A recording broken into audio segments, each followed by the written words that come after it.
달에 고정적으로 5천만 원 이상의 수익은 발생하고 있어. 자산 비율을 보자면은 부동산이 8, 현금이 이 정도 되는 것 같아. 일단은 우리가 경매 물건을 먼저 봐야 되겠지. 유료 경매 사이트에서 묘지로 물건을 검색하겠지.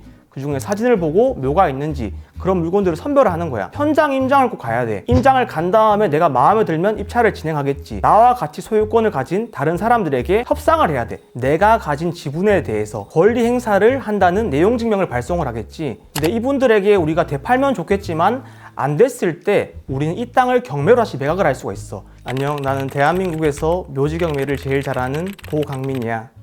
물론 리스크가 있지. 왜냐하면 리스크가 없는 투자는 없기 때문이야. 그렇기 때문에 현장 임장을 가야 되겠지. 임장을 가서 관리 상태를 보면서 리스크를 줄이는 게 중요하다고 생각해. 나는 투자는 결국 리스크를 줄여가는 과정이라고 생각을 해. 우리가 리스크를 줄이게 되면 팔 수 있는 확률이 올라가겠지. 근데 나는 남들이 낙찰을 받고 해결하지 못한 묘를 반대로 매입하는 일도 해. 그만큼 나에게는 묘지가 확실한 수익수단이란 말이야. 너희도 이 영상을 보고 묘지를 낙찰받았다가 해결이 안 되면 나에게 연락을 해. 내가 물건을 검토하고 매입을 해줄게. 나는 묘지가 확실한 수익수단이기 때문에 내가 해결하지 못한 묘는 없다고 생각을 해. 그래서 너희들이 좋은 물건을 받으면 그만큼 리스크가 줄어들 텐데 이 리스크를 가지고 내가 협상을 못하면 팔 수가 없잖아. 나는 협상을 할 수 있기 때문에 너희들에게 매입을 해서 나는 다시 수익을 내는 거야. 내가 2020년 11월경에 받은 물건이 있어. 그 물건의 공유자 아들이 대기업 부회장의 아들이었어. 대기업 부회장 일가에 5대가 그 땅에 묘가 있었는데 묘가 총 23개가 있었어. 위치는 강원도 동해에 있는 물건이었어. 그 땅을 낙찰받고 나는 협상을 하다가 이 부회장이 연락이 없는 거야. 법대로 하라, 알아서 하라 이렇게 말을 하는 거야. 근데 알고 보니까 그분의 동서가 서초에 있는 로펌의 대표인 거야. 그 사람은 법률적으로 대응을 하겠다고 나한테 말을 한 거지. 나는 근데 항상 이기는 싸움만 해. 지는 싸움은 애초부터 들어가지 않아. 잔금 내기 전에 나는 그 사실을 알고 있었는데 어차피 내가 이길 거기 때문에 잔금 납부라고 소송을 했어. 소송을 하면서 그 위에 있던 묘를 내가 6개월 이후에 모두 이장을 시켰어. 이장을 시키고 난 이제 이 땅이 필요가 없잖아. 그래서 이 땅 전체를 경매로 다시 매각을 시킨 거지. 내가 낙찰받았던 가격이 1,530만 원인데 내가 이 물건을 2022년 8월 달 얼마 전에 2년이 채 안 됐을 시점인데 1,530만 원에 받은 물건을 6천만 원에 배당을 받았어. 난 이렇게까지도 돈을 벌어봤어. 내가 그 땅을 비싸게 팔 수 있었던 이유는 내가 묘를 없앴기 때문에 이제 하자가 없는 땅이 되었어. 낙찰 받으신 분이 그 땅에 집을 짓기 위해서 낙찰 받았다고 말을 하더라. 나는 그 덕에 이 땅을 비싼 값에 되팔 수 있게 된 거지. 나는 사실 묘지 물건을 볼 때 전국을 가리지 않고 봐. 이 물건은 내가 전남 신안까지 배를 타고 들어갔어. 임장을 가기 위해 세종에서 목포까지 새벽에 간 다음에 쏘카를 빌려서 새벽배를 타고 신안으로 들어갔어. 사람들이 여기까지 안 올 것 같은 거야. 그래서 그 점을 이용했고 단독으로 낙찰을 받았지. 이 물건은 내가 600만 원대 받은 물건으로 기억을 하는데 한 달 반 정도의 물건을 매도를 했어. 이 물건은 내가 1,800만 원에 매도를 했고 수익을 나쁘지 않게 본 케이스였지. 사람들이 투자를 할 때 지역을 가리는 분들이 있어. 수도권에 계시는 분들은 수도권 밑으로 내려가는 걸 싫어해. 하지만 내가 위치를 특정하면 내가 돈을 벌 수 있는 기회를 특정하는 거라고 생각을 해.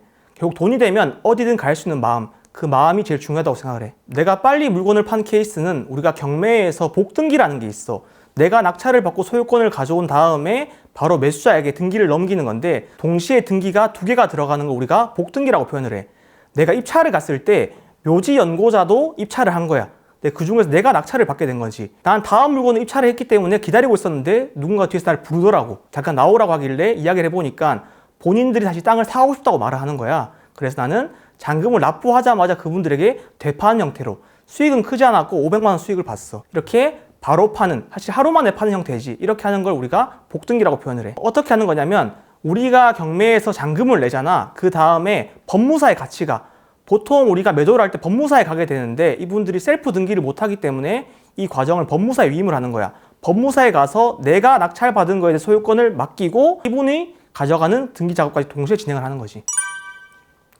협상은 어떻게 하냐면 우리는 그 사람들, 그 묘의 가족 친척들과 같이 공동명의자가 되는 거야. 이 땅의 지분을 우리가 가지고 있지. 소유권을 가지고 있는 거야. 근데 우리가 민법상에서 이 땅의 위치를 특정할 수가 없다고 되어 있어. 내가 이 땅의 지분을 권리를 행사하고 땅을 나누고 싶을 때 우리는 공유물 분할이라는 소송을 하게 되는 거야. 이 공유물 분할을 하면서 누구나 좋은 땅을 가지고 싶어 해. 도로가 가깝고 평지인 땅. 근데 서로 어떤 땅을 가질지 위치가 나눠지지 않으면 법원에서는 그냥 저는 4분의 1 지분밖에 없지만 나머지 사람 지분을 합해서 땅 전체를 경매로 매각하라. 이런 판결을 내려줘. 우리는 이 부분을 공유자에게 언급을 하면서 협상한다고 생각하면 될 것 같아. 초보자도 묘지 경매 물론 할 수 있지. 나도 묘지 경매로 경매를 입문했으니까. 근데 무작정 묘지 경매부터 하라고 말하고 싶진 않아.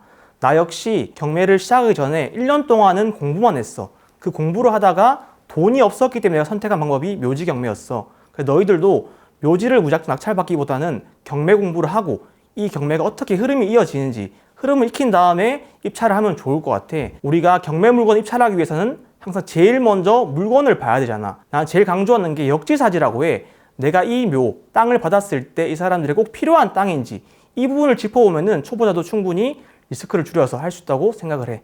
사실 나는 책을 많이 읽었는데 지금의 나를 만들어준 건 관점의 전환이라고 생각을 해. 내가 너희들에게 추천해줄 책은 두 가지가 있는데 상위 1% 부자의 통찰력이라는 책과 언플래트닝, 생각의 형태라는 책이 있어. 이 상위 1% 부자의 통찰력은 일본의 한 기업가 사이토 히토리가 작성한 책인데 우리가 어떤 일이 일어났을 때 그것만 보지 말고 그 일 때문에 앞으로 어떤 일이 벌어질지 통찰력을 가지고 지켜보라고 해.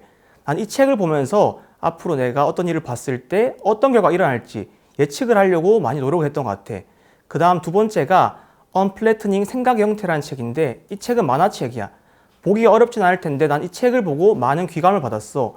왜냐하면 우리는 태어날 때부터 인간을 공장에서 찍어내듯이 똑같이 줄지어서 태어난다고 해. 초, 중, 고 동일한 교육을 받고 다른 생각을 하지 못하게 우린 어른이 되는 거야. 그렇기 때문에 남들과 똑같이 살게 되는 건데 이 책에서는 우리가 남들과 다른 관점을 가지라고 많이 강조를 해. 이 책을 보면서 남들이 하지 않는 관점의 전환을 가지고 내가 사실 묘지 경매를 했다고 해도 과언이 아닐 것 같아. 너희들에게 이 두 권의 책을 추천하고 싶고 너희들도 관점의 전환을 이루었으면 좋겠어. 사실 내 꿈은 크고 명확해. 일단 내 투자회사를 키우고 싶고 나는 삼성역 사거리에 가면 위메프 사옥 부지가 있어. 거기를 매입을 해서 내 사옥을 짓는 게 목표야. 앞으로 나는 시드를 불려서 내 회사를 키우고 위메프 부지를 사는 날까지 더 열심히 노력을 하려고 해. 나는 사실 살아가는데 내 롤모델은 손정이야. 근데 손정이를 뛰어넘는 게 내 꿈이자 목표야. 나는 투자를 잘 하는데 이 투자를 통해서 시드를 불리고 내 회사를 키워서 앞으로 많은 스타트업에도 투자를 하고 싶어. 내가 생각하는 돈은 사랑하는 사람들을 지킬 수 있는 힘이라고 생각을 해. 처음 내가 돈이 없을 때 가족들을 위해서 뭔가를 해주고 싶고 부족하지 않게 해주고 싶은데 그조차도 안 됐었거든. 돈을 벌고 내 가족들을 지킬 수 있는 힘이 생기니까 나는 그게 또 행복이라고 생각을 해. 너희들이 부자가 되기 위해서 답을 찾고 있을 거라고 생각을 해. 근데 내가 지금의 자리까지 와보니까 정답은 없어. 결국 성공은 내가 무언가 하나 성공을 했을 때 그 성공이 다른 성공을 따라서 물어오더라. 너희들 머릿속엔 이미 정답을 알고 있어. 너희들이 실행하지 않았을 뿐이야. 우리가 원하는 답은 집 안에 없어. 집 밖에 있기 때문에 너희가 가지고 있는 것들을 집 밖으로 나가서 길 찾았으면 좋겠어. 우리가 가난하게 태어났다고 해서 끝까지 가난해야 할 이유는 없어. 너가 흙수저이지만 너가 노력하는 것에 따라서 너는 금수저를 낳을 수도 있어. 너가 하는 일을 남들이 비웃는다면 넌 차별화에 성공한 거야. 경쟁 말고 독점하자. 화이팅!